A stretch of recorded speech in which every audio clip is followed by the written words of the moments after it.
And what's the most commercial genre? True crime. True crime. True crime is the most downloaded genre of anything. If you have a wife or a girlfriend, I promise you, or if you're a woman watching, I know that you're watching true crime late at night. I don't know what it is, and women watch it more incessantly. True crime stuff. It's amazing, actually. I mean, it's a curiosity that we all have, right? Yeah, So, and whenever you make a movie based on a true story, it has even more. It's more magnetic. There's something more allure to it because I don't know. It connects with people. That is the most down. I've been told multiple times that's the most downloaded genre. You know, of independent interesting. film. Yeah. You know. I know you for a while, Mike, and I know your life is really, you have a beautiful wife. You guys have a healthy marriage, a great kid.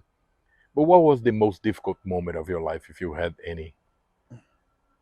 Most difficult moment of my life. Well, um, I mean, probably the most difficult time of my life is probably my parents divorcing, Hmm. and living with a single mom with three kids. And, there was a lot of difficulty there and the tension of a family through a divorce and all that. Hmm. It was this difficult times. What about the Uh, biggest lesson? Biggest lesson in life? Wow, those are loaded questions. Pertaining to life or pertaining to movie To business? life. To life. Well, I think probably the biggest lesson is for me, it was finding the right woman Hmm. and not letting her go when you knew you had the right woman. Yeah, Married my wife in 6 months. Um, I think three words for marriage are the most important three words. It's my fault. I like that. If you're a man, don't get in a fight with your wife. Don't. Right? That's the woman you love. That's the one you've committed to under God. Okay? Your life will be much better if you treat her like your queen and you take good care of your family and you work your butt off. For me as a man, my objective is to it's my job to get out there and work and take care of the family. And sure, everybody does things a little differently, but for me, um, it was waiting to find the right woman Hmm. to marry, and we've been married 22 years, and it's Yeah, been wonderful. And we have a wonderful kid who's 21 years old, and great kid. he's a good boy, and he's travels the world, and he goes to school in University of St Andrews in Scotland, Yeah. and he works with me in the movie business. He was just my B camera operator on the last film, so that's fun sharing that together. Tell me a little bit about your last film. My last film. So what happened was the two films before that I shot in Los Angeles, and I wanted to do a true crime movie, and I wanted to shoot in Georgia. And I have a new business with a friend of mine. It's called Sliding Frames Media. My friend Eric Van Lunis, and where our objective is to make 8 movies a year for the next decade. Okay, so the first movie I wanted to make was true crime because true crime is the most downloaded one. So all I did simply was go on the internet and I just searched serial killers Georgia, and I found a serial killer named Paul John Knowles who had a nickname, the Casanova Killer. And I start researching him, and the story is ridiculous. It's crazy. It's a crazy story. The guy killed 35 people around the country. Women threw themselves at him. Most true crime should be cautionary tales. You know, something you learn from serial killer movies is you really treat your family well, treat your kids well. Okay, they're probably not going to become serial killers, but every serial killer has definitely had a bad childhood. And the other one is, ladies, don't get in the car with the guy. Okay, someone you don't know. Don't talk to strangers. Because every one of them, the serial killer just has this way with women. Ted Bundy was this way too, and they just have this way, and somehow they're able to get the women in the car before you know it, they're dead. So, but in any case, I was researching Georgia serial killers and found the Casanova killer, Paul John Knowles. Nobody ever made a movie about him. There's been some documentaries, and his story's fascinating. And then there's this guy that has been working with. He's been gripping for me, and he's also been acting for me. And his name's Michael Boutte. You met Michael Yep. last night, and I start writing the script, and I'm looking at pictures. I'm doing my research, and Mike looks just like Paul John Knowles. And I called up Mike. I'm like, "You're going to star in this next film. It's your film. There's nobody else can do it. You look like this guy." And I got a lot of crap for my Ed Gein movie because Kane Hodder, who was Jason from 5 of the Friday the 13th movies, Kane starred in Ed Gein, and people write all this stuff. He doesn't look anything like Ed Gein, but we wanted a movie. We wanted Kane to star in a movie. So it wasn't about whether he looked like him or not. It stars Kane Hodder, and that's why people watch the movie. But like nothing like Ed Gein. This movie though, Michael Butte looks just like Paul John Knowles. And the John Wayne Gacy movie I did, it's called Gacy Terror in Suburbia, which we just screened for family and friends and crew the other day. Mike Korich, who plays John Wayne Gacy, looks just like John Wayne Gacy. Shocking, you know. So it's fun when the person actually looks like them, you know. But that's where that one came from. Yeah, but the story. But tell me a little bit the shooting story. We were talking about it last night. How you drove cross country. Well, what happened was Paul John Knowles was born in Orlando, Florida. He was caught in Milledgeville, Georgia. He died in Milledgeville, Georgia, when he tried to take the gun of a detective, and another detective shot him. But during his life, he was bailed out of jail by a woman in San Francisco who had fallen in love with him through writing with him. And so she bails him out of jail. He goes directly to San Francisco to fall in love with her, to marry her. He creeps her out. She dumps him. And then he kills 3 women that night. He goes back to Florida. He gets in a bar fight with a bartender, goes to jail, breaks out of jail, and then goes cross country and kills something like 30 more people. So what we did was we shot 2 weeks in Georgia, and then we bought a 1970 Buick Skylark. That's the serial killer car, and we put that on a U-Haul transport. I bought a big Ford Expedition to pull it. We took another car and a small crew and Mike Butte, and we just drove cross country to show that this character, to show him killing all over the country, and that we actually, it's just to give it scope. So we shot in Perdido Key, Florida.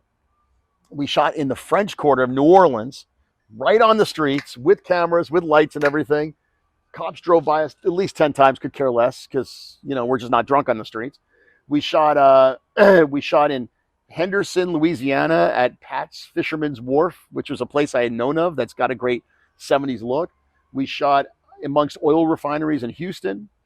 We filmed at White Sands National Park. We filmed Sedona, Arizona, the Grand Canyon.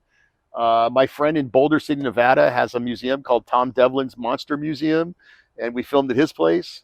And we filmed in San Francisco. We found an Airbnb that has a 1970s interior, and we filmed.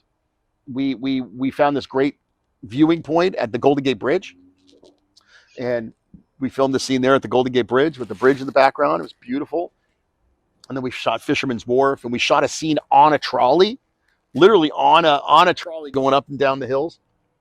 And there's a famous, they call them the Painted Beauties. It's the beginning of the TV show Full House. It's iconic for San Francisco, so we went to the park there and filmed something there, and just gave the movie scope, and just gave us an idea of how this guy traveled cross country with his car, and then we finished San Francisco. We drove back here to LA. Now I'm going home tomorrow. Can't wait to see the final product. Yeah. Final question: what would you tell my viewers that want to be in the movie business? What are some of the steps towards achieving that goal? Well, first of all, I think you have to love the movie business. You have to love the craft of making movies. And the only way to love the craft is to learn the craft. And the best way to learn the craft is to get on movie sets. I'm not a big fan of film school. I'm a big fan of people paying you to learn. But when you're on a movie set, you have to the impetus is with you. You have to make the effort. So if you're a production assistant, you need to go to the camera department and ask questions. You need to go to the grips and ask questions. You go to the electricians and ask questions. Go to the makeup department, the costume department. You can learn the entire movie business, or at least the production, in 3 weeks on a movie set. But you have to have the passion, the desire to it. But you have to learn the craft, and the craft is really about understanding lenses and which lenses to use, understanding f-stops, understanding shallow depth of field is cinema. Ask what shallow depth of field. How do you manage? How do you achieve shallow depth of field? Well, it's with a wider f-stop. Well, how do you get a wider f-stop? You're shooting outside. And you have ND filters. I mean, these things you need to learn the craft of. Why would I use a 135 millimeter lens versus a 20 millimeter lens for a close-up? They each have different mental, psychological bearing on your story you're telling. So I would say you need to have a passion for it, learn the craft, but also, watch great films, watch Hitchcock stuff, watch The Shining, and watch 2001, and watch Fellini, and watch Gone with the Wind, and you can watch Citizen Kane, greatest film of all time. So you can do your research, get on set, but at the end of the day, really love and learn the craft. Don't get caught up in the movie business and the allure and the celebrity. All that's garbage, right? The reason I do it is because I love the whole taking these disparate pieces, filming them, putting it together, and coming out with a piece of art. I mean, if we go see Picasso, does it make you cry? Does it make the hair stand up at the back of your neck? Does it make you laugh? It doesn't. I mean, listen, I'm a big art fan. I'm a big architecture fan, but it doesn't do that to me. But a movie does that to me. It's the greatest form of art. The greatest. And it's commercial design, and I think commercial design is the greatest form of art. A Porsche 911 is an amazing piece of art. An iPhone is an amazing piece of art. This is commercial design. You're making something for the masses, not just for you.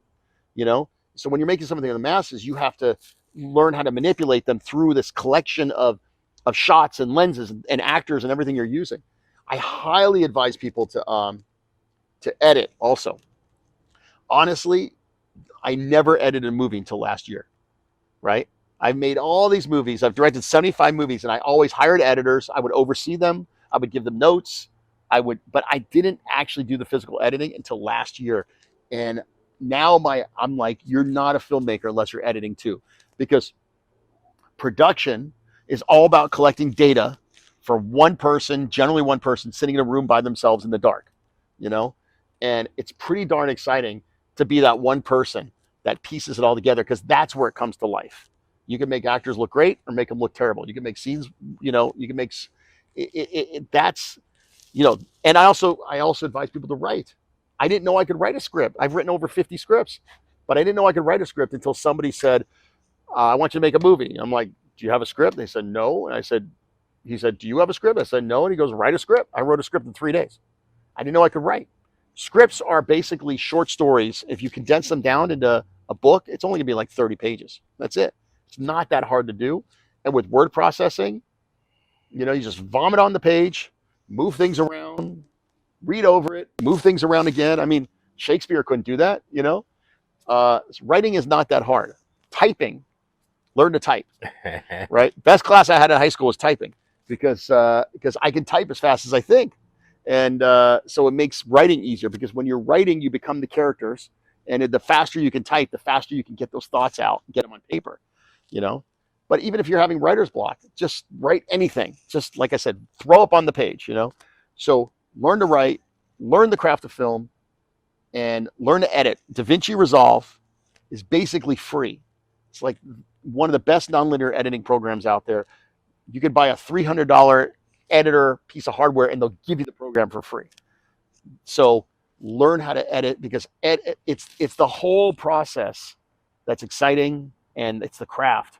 Learn it all. It's great to collaborate. It's great to depend on other people, but maybe I have too much of an ego for it or something. Like I like it all being me. I like being responsible for it all. And you just got to do it. You just got to just get yourself on set over and over again. It doesn't cost any money to make movies. It really doesn't. I mean, you get your mother and your father and your brother, and Robert Rodriguez, when he made El Mariachi, if you watch him talk about it, 8,000, I think, right? 16,000, whatever. Yeah, it was very little money. But what he did was, he's like, okay, well, I have an apartment, I have a dog, I have a girlfriend, I have a guitar, I have a friend with this big property that he's going to be the bad guy. I have this town. He shot on, I think that was shot on 16 actually, which is very expensive, but we don't have to do that now, right? Hard drives cost, I mean, I spend max $500 on hard drives. When did that movie come out? 90s or late 90s? Yeah. I don't know when it was, but he's basically, I have all this stuff, I'm just going to make a movie. So anybody can do it. Write a story around what you have. But I always say to people when they're making indie films, don't make the mistake of making the one location movie. That's not how you make a good low budget movie, right? Because right away you've made it a low budget movie, right? You write a script. I mean, we could all get on public transportation. Tarantino did that though, no? With the one location movie. Yeah, Reservoir Dogs. Yeah, pretty much. And he also did it with was it Django Unchained? Which was the one in the Oh, snow with that the eight, the eight, yes, Hateful Eight. yes, yeah, the Hateful Eight. But he's that's a big budget movie. He's shooting anthropomorphic. He's got the biggest actors in the world. You can do that. But if you're doing a low budget movie, don't shoot one location. You know, if you don't have a car and you use public transportation, write scenes for the train. One of the greatest scenes on a train is Hitchcock's Strangers on a Train, Yeah. where two guys don't know each other and they meet and they ask the other one to kill the other one's girlfriend or wife, you know, and it's like this really noir, but it's on a train. Like there's nothing stopping you from shooting in the streets. New York City, you don't need permits to shoot on the streets of New York City. They actually allow you as long as you're either in a tripod or handheld. So you could have a multi-billion-dollar location on the streets of New York. That's all. Incredible. Just get guide track for your sound. You can fix the sound later. I mean, I could talk about this forever. I get off. It's really been actually a detriment probably to my career in that I so enjoy making movies for very little money that maybe it's damaged my career and that maybe I could have been making big budget movies, but I really like empowering people to tell stories. There's nothing stopping them. I mean, one of the prettiest movies I ever made was shot by a guy named Kobe Zeig, and he convinced me to shoot on the Canon 5D Mark II or 5D D5 5D Mark II, which was the first real DSLR cinema camera. And I made a movie called A Valentine's Date, and it starred Elisa Donovan, who's from Clueless, John Schneider from Dukes of Hazzard, Fred Willard, Tom Skerritt from Alien, and it's one of the prettiest movies I ever made, and it's on a $2,500 DSLR camera. In the beginning, it was one of the first movies ever made on that camera, and it still plays today on Hallmark and things like that, and it looks beautiful. Looks beautiful. Incredible. You know, so the craft, understand lighting, understand lenses, writing, edit. The only thing, and I even started composing a bit too, but wow, music is not my. I wish music was one of my strengths too. Isn't there anything, bro? Like, is there anything left for you to learn? Music, but I'm not going to learn that. But I'd like to learn Portuguese. You'll be okay without it. I don't need to, huh? No. Little subtitles. Everybody in Brazil speaks English, right? A lot of people do. Yeah. Michael, man, I know you're busy. You have to go back to Georgia. Thanks for taking the time. Thanks. Good luck. It was fun. And I can't wait to see questions. the newest, the latest film. Well, there's a bunch of them actually coming. There's A Father's Betrayal. There's My Father's Fiance. There's Gacy, Terror in Suburbia. And then there's the Casanova Killer, Paul John Knowles story. Wow. Those are all. But you can also go on Tubi and see 40 of my movies just on Tubi TV for free. From Shooting Star to Dog Who Saved Christmas to Soda Springs, one of my favorite films I've made. I'm going to put all the info on the screen so they can go. Yeah, Tubi TV is a good place to send it. Although it's United States, though. It's not, I don't think Brazil. I think people find a way to get. That means you're taking money from me. All right, guys. I hope you enjoyed the show. I'll see you next time.